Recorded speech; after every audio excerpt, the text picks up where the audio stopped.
আসসালামু আলাইকুম, শুভেচ্ছা সহ আমন্ত্রণ জানাচ্ছি দেশের এবং দেশের বাইরে সকল দর্শক শ্রোতাকে চ্যানেল আই সংবাদ আয়োজন নিয়ে বার্তাকক্ষে রয়েছে আহমেদ মেহেদী হাসান।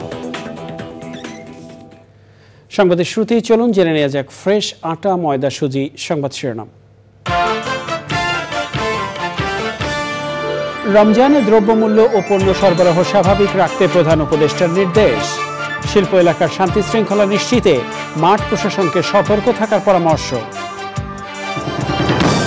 স্বৈরাচারের প্রেতাত্মারা এখনো ষড়যন্ত্র করছে বললেন তারেক রহমান। দেশ গড়তে সবাইকে ঐক্যবদ্ধ থাকার আহ্বান। দামি সরকার হওয়ায় এক ফুৎকারেই উড়ে গেছে আওয়ামী লীগ বললেন জামায়াতের আমির। স্বৈরাচারের চ্যাপ্টার ক্লোজ হয়ে গেছে মন্তব্য।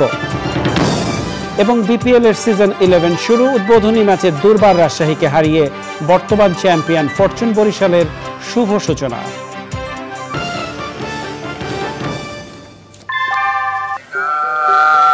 অনেক দিন থেকে আমার ইচ্ছা ছিল যে গিটার শিখবো। আমি যেহেতু স্টুডেন্ট, একবারে এতগুলো টাকাও ম্যানেজ করা সম্ভব হবে না। জানতে পারলাম বাবার মাধ্যমে যে বিকাশে সেভিংস করা যায়। সেভিংসটা ফুল হয়ে গেল। ওই দিন গেছে আমি বুক ফুল হয়ে গেছি গিটার কিনতে। এটা সব থেকে ভালো লাগে যে ক্যাশ আউট করতে গেলে কোনো চার্জ লাগে না। বিকাশ অ্যাপে ডিপিএস টাকা জমায় সারা দেশ। সংবাদ শিরোনামগুলো জানাচ্ছিলাম। প্রিয় দর্শক, এখনকার সংবাদ আয়োজনে একই সঙ্গে চ্যানেল আইয়ের ইউটিউব চ্যানেলে এবং চ্যানেল আইয়ের ওটিটি প্ল্যাটফর্ম আই স্ক্রিনে লাইভ স্ট্রিমিং হচ্ছে। যাওয়া যাক বিস্তারিত সংবাদে। আসন্ন রমজানে দ্রব্যমূল্য ও পণ্য সরবরাহ স্বাভাবিক রাখতে মাঠ পর্যায়ের কর্মকর্তাদের কাজ করার নির্দেশ দিয়েছেন প্রধান উপদেষ্টা অধ্যাপক মোহাম্মদ ইউনূস। ভিডিও কনফারেন্সে মাঠ প্রশাসনের কর্মকর্তাদের নিজ নিজ এলাকার সার্বিক আইন শৃঙ্খলা স্বাভাবিক রেখে সাম্প্রদায়িক সম্প্রীতি বজায় রাখা সহ কৃষি পণ্য সংরক্ষণ, সার সরবরাহ এবং শিল্প এলাকার শান্তি শৃঙ্খলা নিশ্চিত করতে নিবিড়ভাবে কাজ করার নির্দেশ দিয়েছেন প্রধান উপদেষ্টা। চকর মালিথার রিপোর্ট। ঢাকা, চট্টগ্রাম, ময়মনসিংহ এবং সিলেট বিভাগের কর্মকর্তাদের সঙ্গে ভিডিও কনফারেন্সে যোগ দেন প্রধান উপদেষ্টা অধ্যাপক মোহাম্মদ ইউনূস। কনফারেন্সে বিভাগীয় কমিশনার, রেঞ্জ পুলিশ প্রধান, জেলা প্রশাসক এবং পুলিশ সুপার পর্যায়ের ১৯ কর্মকর্তা বক্তব্য রাখেন।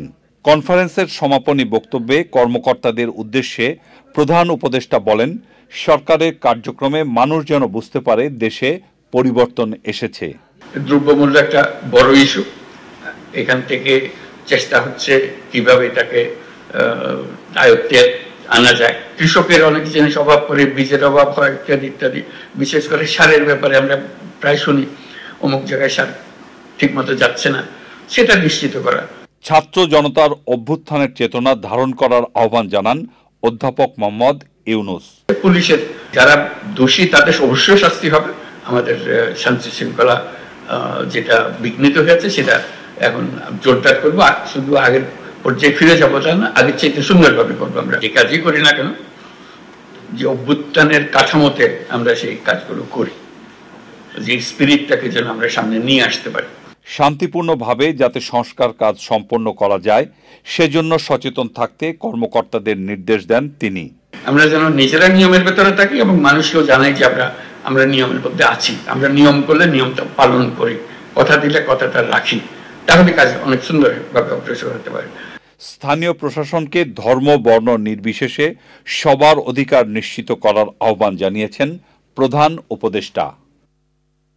চকর মালিথা, চ্যানেল আই, ঢাকা। বিভিন্ন দল ও ব্যক্তির মধ্যে মতপার্থক্য থাকতে পারে, তা যেন দেশ বা দেশের মানুষকে ক্ষতিগ্রস্ত না করে, এজন্য সবাইকে সজাগ থাকার আহ্বান জানিয়েছেন বিএনপির ভারপ্রাপ্ত চেয়ারম্যান তারেক রহমান। নীলফামারী সদর উপজেলায় র্যাবের ক্রসফায়ারে বিএনপি নেতা গোলাম রাব্বানীর পরিবারকে নতুন বাড়ি হস্তান্তর অনুষ্ঠানে ভার্চুয়ালি যুক্ত হয়ে তিনি বলেন, উন্নয়ন ও গণতান্ত্রিক পরিবেশ চাইলে নির্বাচন প্রক্রিয়ার মধ্যে ফিরিয়ে আনতে হবে দেশকে। জানাচ্ছেন মহিনুল হাসান। ২০১৪ সালে র্যাবের ক্রসফায়ারে নিহত হন বিএনপির নেতা গোলাম রব্বানী। তিনি নীলফামারী সদরে লক্ষ্মীচাপ ইউনিয়ন বিএনপির সাংগঠনিক সম্পাদক ছিলেন।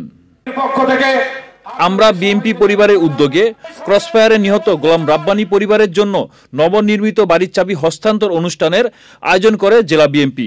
পরে গোলাম রাব্বানীর স্ত্রীর হাতে বাড়ির চাবি তুলে দেন বিএনপির জ্যেষ্ঠ যুগ্ম মহাসচিব রুহুল কবির রিজভী। এ সময় যুক্তরাজ্যের লন্ডন থেকে ভার্চুয়ালি যুক্ত হয়ে বক্তব্য রাখেন বিএনপির ভারপ্রাপ্ত চেয়ারম্যান তারেক রহমান। জানান, স্বৈরাচারের প্রেতাত্মারা এখনো ষড়যন্ত্র করছে। দেশ গড়তে চাইলে সবাইকে ঐক্যবদ্ধ থাকতে হবে। স্বৈরাচার দেশ ছেড়ে পালিয়ে গিয়েছে, এখন সামনে হচ্ছে দেশ গড়ার সময়, এবং এই দেশকে যদি গড়তে হয় দল মত নির্বিশেষে আমাদের সকলকে ঐক্যবদ্ধ হতে হবে। আমরা যদি ঐক্যবদ্ধ থাকতে পারি, আমরা যদি দৃঢ়ভাবে প্রতিজ্ঞ থাকতে পারি, তাহলেই এই দেশকে আমরা সামনের দিকে নিয়ে যেতে পারবো। দেশকে নির্বাচনমুখী করার আহ্বান জানিয়ে তিনি বলেন, গণতন্ত্র ফিরিয়ে আনা এবং নির্বাচন প্রক্রিয়া অব্যাহত রাখা জরুরি। মানুষের অধিকার প্রতিষ্ঠিত করার জন্য নিজের জীবনকে উৎসর্গ করেছে। ইনশাআল্লাহ আমাদের জীবনের শেষ দিন পর্যন্ত আমাদের চেষ্টা অব্যাহত থাকবে এই দেশে বাংলাদেশের মানুষের অধিকারকে প্রতিষ্ঠিত করার জন্য। দোয়া করবেন যাতে আমি দ্রুত আপনাদের মাঝে ফিরে আসতে পারি। জনগণের জন্য একটি সুখী সমৃদ্ধ দেশ গঠনে বিএনপির নেতাকর্মীদের আহ্বান জানান তারেক রহমান। ক্ষমতার উৎস জনগণ, এই কথা। Monirul Hasan, channel i, Dhaka. বাংলাদেশ জামায়াতে ইসলামীর আমির ডাক্তার শফিকুর রহমান বলেছেন, মুক্তিযুদ্ধ নিয়ে যারা চেতনার কথা বলেন, নরেন্দ্র মোদীর মহান বিজয় দিবস নিয়ে পোস্টের সময় তাদের চেতনা কোথায় ছিল?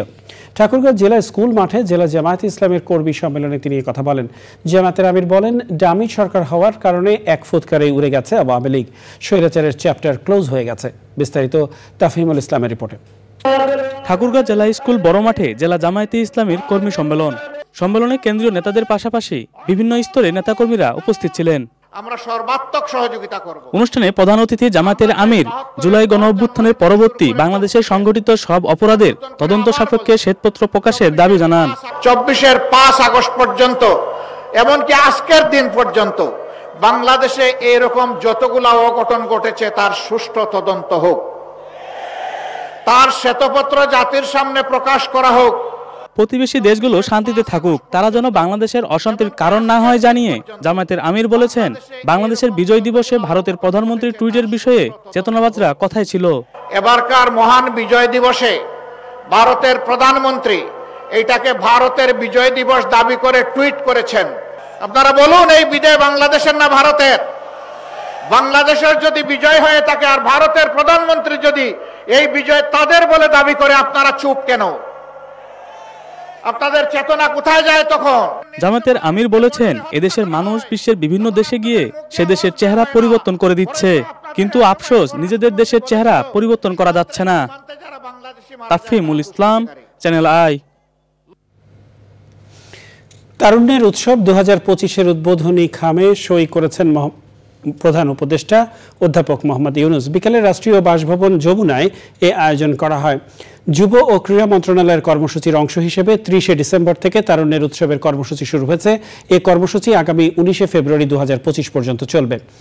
তারুণ্যের উৎসব বিপিএল 2025-এর সহযোগিতায় বিভিন্ন কমিউনিটি এনগেজমেন্টের মাধ্যমে তরুণদের মধ্যে খেলাধুলার প্রসারের কাজ করবে। এর মধ্যে থাকবে তরুণদের জন্য স্থানীয় ক্রীড়া টুর্নামেন্ট এবং কমিউনিটি ক্রিকেট ক্লিনিক, যা তাদের অংশগ্রহণ ও দক্ষতা বৃদ্ধিতে সহায়ক হবে। এ পর্যায়ে বিপিএল আপডেট।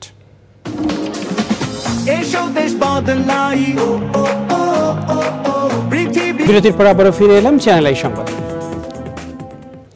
এ পর্যায়ে আমিন জুয়েলার্স আন্তর্জাতিক সংবাদ।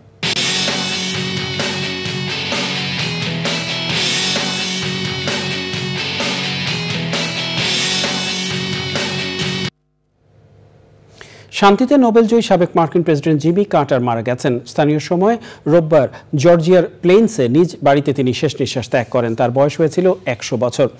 জিমি কার্টারের মৃত্যুর খবর নিশ্চিত করেছে তার প্রতিষ্ঠান Carter centre. Democrat Jimmy Carter 1977 থেকে 1981 সাল পর্যন্ত মার্কিন প্রেসিডেন্টের দায়িত্ব পালন করেন। তিনি ইতিহাসের সবচেয়ে দীর্ঘজীবী প্রেসিডেন্ট। অক্টোবরে তার 100তম জন্মদিন উদযাপন করা হয়েছে। জনপ্রিয়তা হারিয়ে হোয়াইট হাউস ছাড়ার পর মানবিক কর্মকাণ্ডের মাধ্যমে নিজের সুনাম ফিরে পান জিমি কার্টার। এই কর্মকাণ্ডের স্বীকৃতি হিসেবে 2002 সালে তাকে শান্তিতে নোবেল পুরস্কারে ভূষিত করা হয়।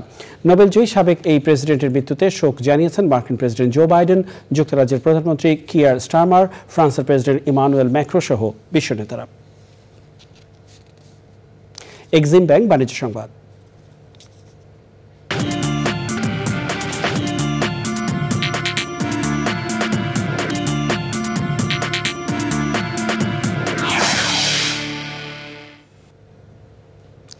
রাজধানীর কলাবাগানে উপশাখার কার্যক্রম শুরু করল পূবালী ব্যাংক পিএলসি।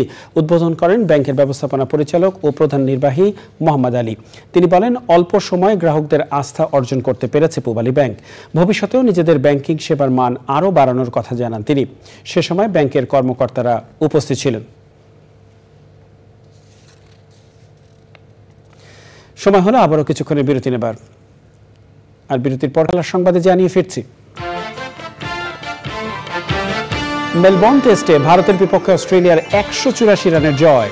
রোমাঞ্চকর জয়, সিরিজে 2-1 ব্যবধানে এগিয়ে অজিরা।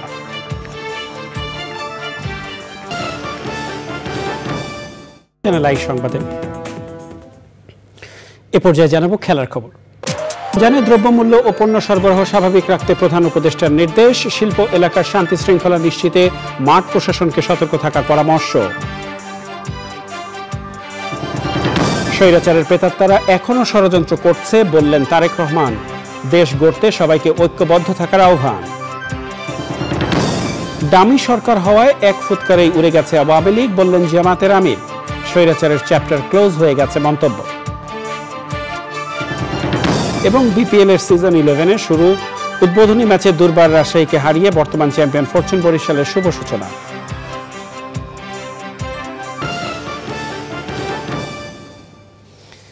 এর সাথে শেষ করছি এখনকার সংবাদ আয়োজন। সংবাদে এতক্ষণ আমাদের সাথে থাকার জন্য আপনাদের সকলকে ধন্যবাদ।